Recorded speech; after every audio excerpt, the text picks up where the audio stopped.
Okay. Hi guys. Hey my girls and my guys. Hey friends. Well, I've got a story or two. And the first one is called The Day My Mom Became a Monster. Okay. Jack and George are surprised when Mom becomes a monster. There's Mom and George. I don't see Jack yet.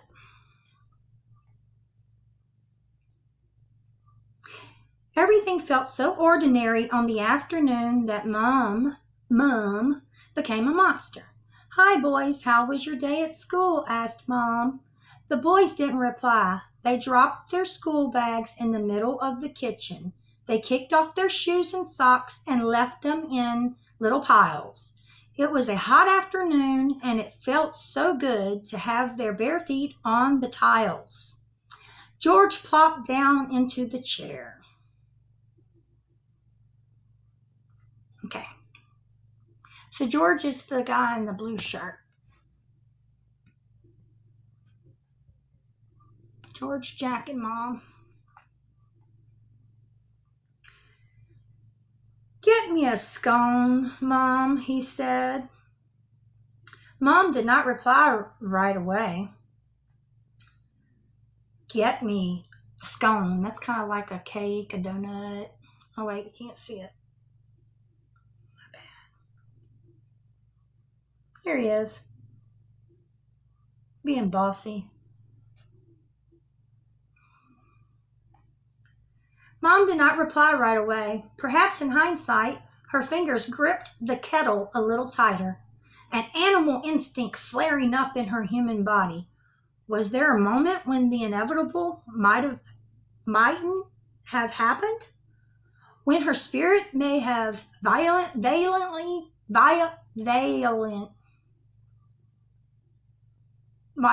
no, not violently, but valiantly, like a knight, bottled up to escape her human form. Neither Jack nor George could later say. I think it made her angry when he was like, "Get me a donut, Mom." Instead, "Mom, can I have a donut?" They're right there on the plate in front of him, you know? Wow. What they both agree upon is that a small and snarly growl was heard. Jack thought it was their dog, Bentley. Jack thought it was their dog, Bentley, until he realized that the dog was in the backyard. But then, the moment passed, Mom turned around.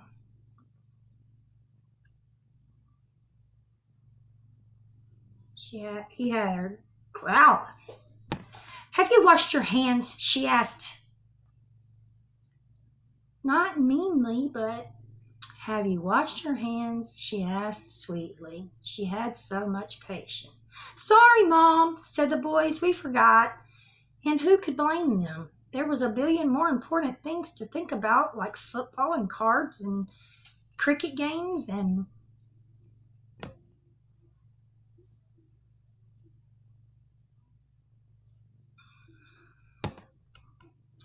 They went to wash their hands in the kitchen sink. They splashed water everywhere.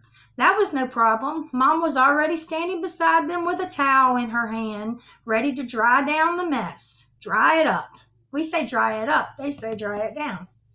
It was uncanny how she was able to tell when Jack and George would accidentally splash something or do something. But yeah, she always knew. So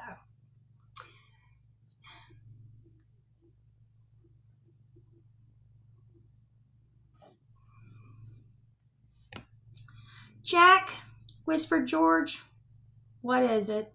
Jack followed his brother's eyes.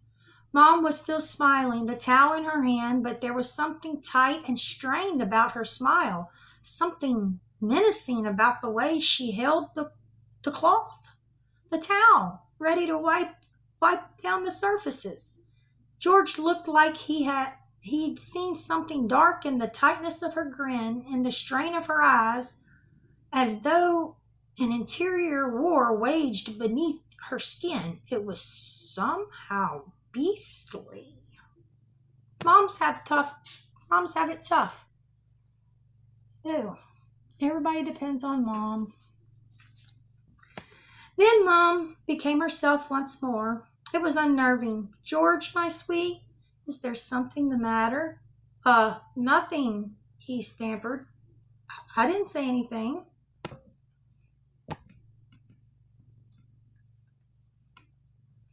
The two boys ate their scones very quietly. Mom was normal while they ate, but when Jack poured his sugar on the scone instead of using a spoon, it spilt onto the table and the floor. Something twitched.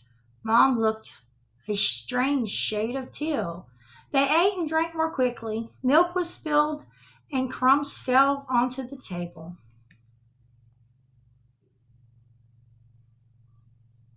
Look how messy those boys are. Let's get out of here, whispered Jack to George. They left their plates and cups where they were and escaped the kitchen, not bothering to pick up their school bags and tripping over their discarded socks. From the safety of their bedroom, they heard a sudden, almighty, what was it? That mess they left. What did they hear from the bedroom? Roar! It was a roar.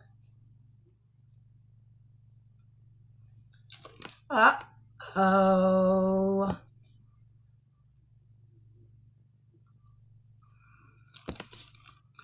The wild beast flailed in the kitchen for several long minutes. Saucepans banged, books were smashed, papers flew.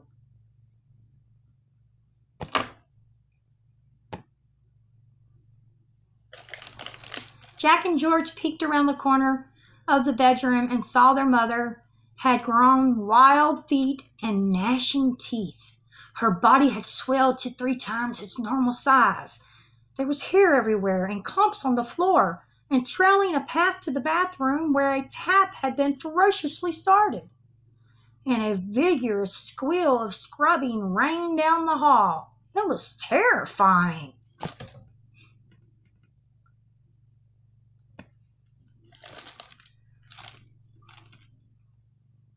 This is what his mom turned into, a monster.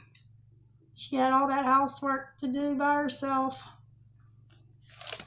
But she didn't. She didn't tell them, I'm having a bad day. She's like, do you need anything, sweetie? Is there anything wrong? But sometimes, moms, they get a little grouchy. What happened to Mom? Jack cried. She's become a monster. She's on a rampage. What's she done with our real mother? He looked wildly around the room. They had no weapons, only toys and toothbrushes, Lego blocks and books. Jack's worried.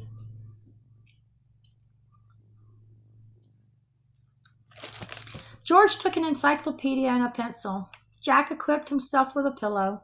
Together they opened the door a crack and carefully, ever so carefully, peeked their heads around the corner.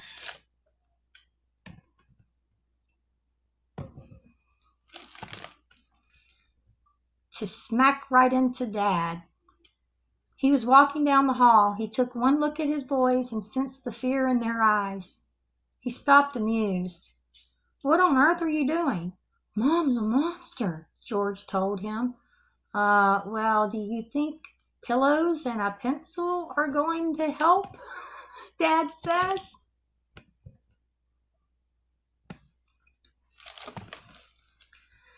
Dad told them what they needed to fight a monster.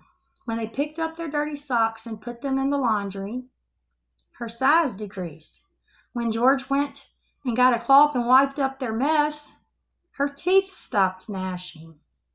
While they gave her a hug and said hello, she was completely back to normal. Mom just needed a little help, some love. It was a fascinating bit of magic. Jack and George never forgot how to tame the monster after that, and they needed to remember it because one day, when they came out of the pool, uh-oh, what did Jack and George do when they came out of the pool? Dad turned into a monster. Eek! Look at Dad. That's a monster.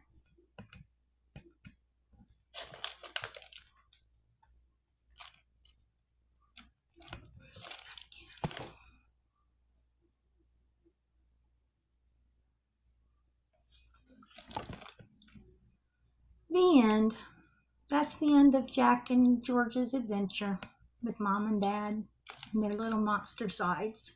Hope you've enjoyed this story with Nonna. I love you all.